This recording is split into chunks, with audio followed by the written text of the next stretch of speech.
Hello and welcome to the registration presentation for the 21-22 school year. Can't believe it's here. And today we're going to talk about registering for classes for next year. I have with me Miss Addie, who's 9, and she's going to help me teach you guys that registering for classes isn't as scary as it looks. So we're going to dive into registration here, and signing up for classes really has a bigger goal, and part of that bigger goal is graduating from high school. What do you think about graduation? What does it mean to graduate from high school? Where you graduate to another class. You graduate to another class, exactly. So part of this process of registering for classes is reaching that goal of graduating from high school. And to graduate from high school, you will need to meet the graduation requirements at Glacier High School, which is 22 credits to earn a diploma. Now you can get up to 28 credits. So what would be the difference between 28 and what you need to graduate, which is 22? 6. Very well done. She's a math student. So six credits where you could take additional classes of your choosing. And then at the end goal, you would earn your high school diploma. What would you like on your diploma? What would you want written on that? What do you think? What would be nice? I don't know. Yeah? How about your name? Maybe your name? Yeah! We'd have your name on the high school diploma, which you would get on that day that you graduate high school. So 22 credits. That's the goal. That's the goal for graduation. Along the way, though, once you get that high school diploma, that's going to be your ticket. It's going to be your ticket for a lot of things after high school. One option may be going to a 2-year college like FECC. And at that school you can study any number of things like culinary arts or maybe even nursing. Culinary arts is kind of fun where you get to cook things. You like to cook things? Yeah. Would that be fun? Yeah. Did you cook something last night? Yeah. What'd you cook last night for us? Egg sandwich. Egg sandwich. It was amazing too. So culinary arts might be your thing. A 2-year degree from FECC could be one thing that you get from your diploma. Some of you guys will want to go to a 4-year college. 4-year colleges require at least a minimum core, which we'll show you on the diagram, or you could get a rigorous core. That sounds like a ferocious word. Say rigorous. Rigorous. Yeah, rigorous core, which basically means you're going to take an additional math course and science course that might make you eligible for scholarships like the MUS scholarship. Scholarships equal money, and money is good. Why? Because you can save up for stuff? You can save up for stuff. You could buy a bike or something, right? Yeah. So, we're talking about graduating. We're talking about reaching those goals of getting that diploma and options after high school. Along that journey, though, while you're in high school, some of you may be graduating with honors. You may have worked so hard in those 4 years in high school that you earned a distinction cord. Some of you might even earn this green cord, which proves that you got all A's all 4 years in high school. What a wonderful achievement that you could have. And you would wear that cord on your graduation day as thousands of people are cheering you on for all your achievements. So there's honors and distinctions for your hard efforts. Yes, and some of you will actually graduate with distinction. You will graduate by focusing on a certain course area over 4 years. And there's lots of different areas that you can focus on. Some of you will get a gold cord for working extremely hard on rigorous courses. Exactly. You'll take 6 or more AP courses over 4 years to earn that cord. Others may get a fine arts distinction with the royal blue cord, or a light blue cord, which would be the international language. Which is your favorite color cord? If you could pick one, what would you pick? I would like the red, white, and blue. You like the red, white, and blue one. That is a pretty one. Yeah. Also, there's a purple cord for the STEM distinction. That would be someone studying in the science pathway or engineering or math. What's your favorite course? What subject? Math. I thought so. That was pretty obvious with that early answer with the graduation requirements. So, in that regard, you would have a purple cord to wear at graduation, which would be a wonderful achievement. So many of you, yes, you will go on to get some kind of distinction in many areas. Again, all a part of a larger goal. Registration is simply you revisiting your goals for what you want to achieve in 4 years in high school. All right, and now we're going to jump into the actual registration form, and I'm so excited to introduce Mr. Johnson, who will be taking the freshmen through the courses for their sophomore year. Well, hello, class of 2024. I'm so happy that I get this opportunity to be here with you. You know, back August or even last summer, we just weren't that sure, but at least we're here together. Normally we'd be in the performance hall and we'd be doing this live, so this is a little bit new for me. But what I'd like to do at this time is take you through your registration form and discuss some things that you might want to keep in mind as you're making the choices for next year. You know, in your life as a freshman and soon to be sophomore, there are a lot of areas that you don't have control.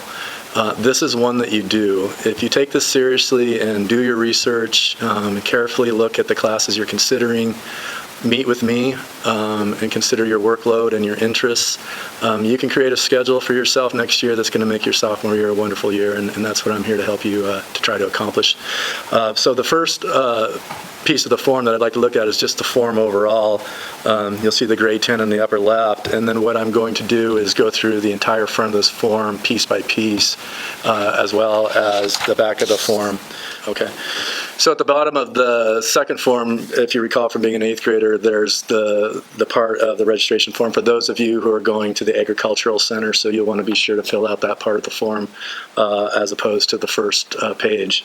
So let's start at the beginning. This is so critical. Please don't forget to put your name, your cell phone, and your signature, and be sure to get your parents' signature. That's what I need to process this with. And if there's a conflict next year where I really want to get to the class that you'd like, but I need to talk to you to find out what decision you would make, I need to reach you. And if I can't reach you by phone, if you didn't put your phone on, I'll send you an email, but I can't wait forever for your response. So play an active part in getting the classes you want. Please put your name and your phone number on your registration sheet.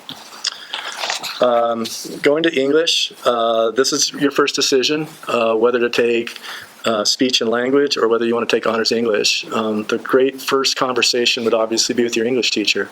Your English 9 teacher will have a good assessment of your work ethic and your reading skills. If you choose to take English honors, please remember, this is a commitment. I'm asking you to research and make the decision whether you want English honors, and if you commit to that, I will make sure that I can get your schedule to work.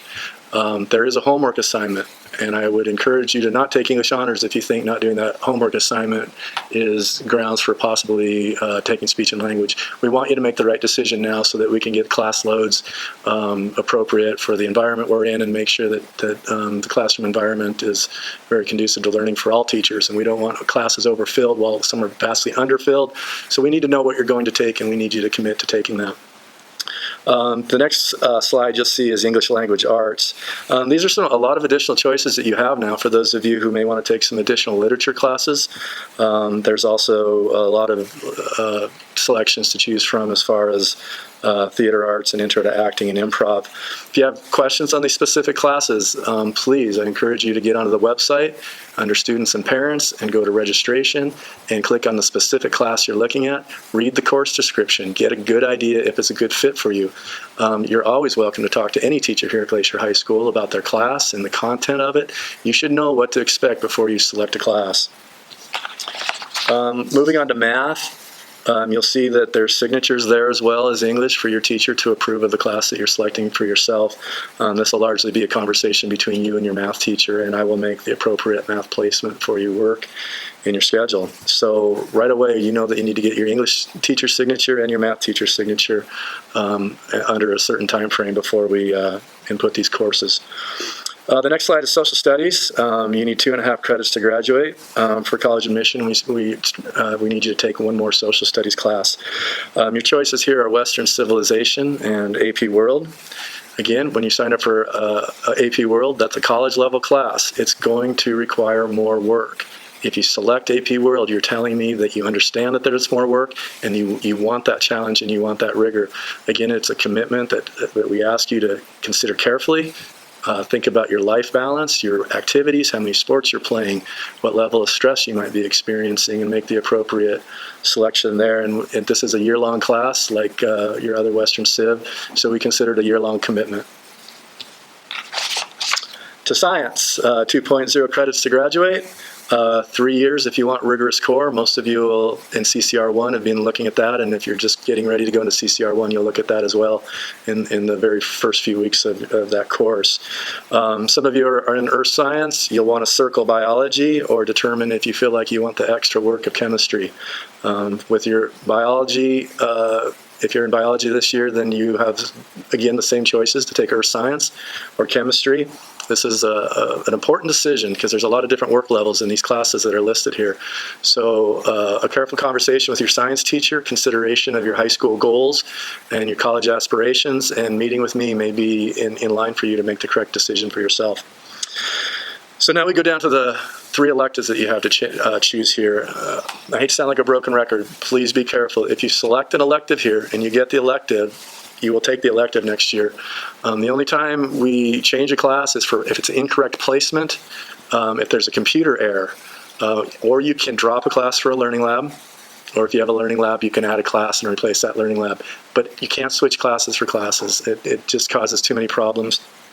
So I just say that because I want all of you to be very, very pleased with your schedule next year, and you're in control of that. Choose the electives based on research, talking to teachers, talking to other classmates, and looking online and reading the course descriptions. You should know very much what is involved in that elective before you select it, and then you'll know that you selected the right one.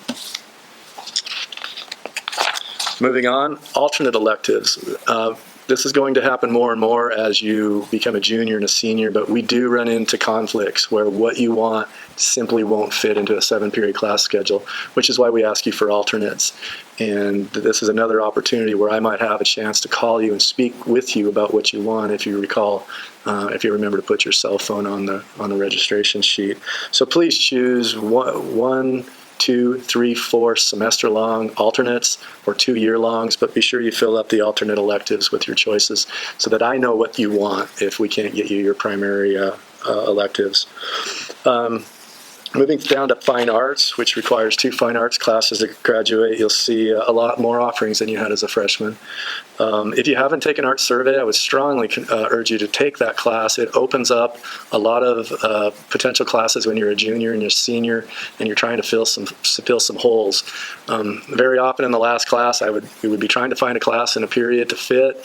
There would be a number of art electives, but the student was not able to take those because they had never taken art survey, which is a prerequisite. So if you haven't taken art survey, I would consider taking it. Many kids say I'm not good at art, but please understand that's not a prerequisite. And art will gain you into being able to take a number of other classes to make sure you get your fine arts elective, and also to make sure that you have a full six class schedule for your time here at Glacier High School. When you get into vocational, again, 2 vocational classes to graduate, 0.5 each equals 1. And you'll see your listings here with business, architecture, building and trades, and engineering. There's a lot of great classes in here. And again, I wouldn't just pick one by the title, but feel free to talk to the instructor and look up the definition of the course, or talk to some of your fellow classmates about some of these that might best fit with your interests. Health enhancement. Many of you, I think much more than the last class, were very diligent about getting your PE done this year. You do need to have a minimum of 2 PE classes in addition to health. If you've only taken 1 PE or 0 PE this year, I would highly recommend that you get your PE requirement completed no later than next year. Those are largely lifetime fitness and fitness conditioning are largely classes with mostly freshmen and a mix of sophomores in there. Most students as juniors or seniors that I've worked with that did not get their physical fitness requirement completed highly regretted it. So I'm just passing along that experience to you. Please get your PE requirement met if you haven't already done so. Okay, so I know that I went through that very quickly. There's a lot here, but you have time. You have time to come meet with me individually. You have time to do your research. You have control over what your schedule is next year in terms of the classes that you're taking and the content of your day. And I can't urge you enough to take ownership of that. Be very careful in your choosing and pick the classes that are going to not only meet your goals, but are going to help you to have a really enjoyable sophomore year. Please know, it gears up. Sophomore year is the next level. If you think it's going to feel like freshman year in terms of workload, it's not. It moves faster. So if you have questions about rigor or homework, please come see me. Just another opportunity to do better research. And I'm happy to answer any questions you might have, and hopefully we'll get you the best year next year we can have. Thanks. there's your form in a nutshell. I want to say one word on AP. Here you have a list of several of the AP courses that we offer here. Make sure you're prepared for it. It's going to require some extra time out of school. It's going to require some extra studying, and just counting the cost, knowing that you have to put quite an investment in those courses. And reviewing the process once again. Today, February 10th, you're going to receive your form. You have the next week to get signatures, and then on the 17th, you will register. Lastly, you'll see this beautiful picture behind me, and it's just a reminder that there are better days ahead. It's been a wonky year, to say the least, from COVID to quarantining to political tensions, no Marvel movies at the theater. I mean, it's just not right. So there's been a lot going on this year. We know that next year there are better days ahead of us, and you'll see in this picture, it's a beautiful picture of Glacier National Park. You like to camp, right? Mm-hmm. What's your favorite part about camping? Roasting marshmallows. Roasting marshmallows. You know what? Registration isn't scary. It's like s'mores, okay? Yeah. There's just a lot of fun stuff in the middle that you get to be a part of before you reach your goal of graduating. So thanks so much for listening. Thank you, Addie, for being here. It's great to have you here. And we wish you the best year and the years ahead. Thank you.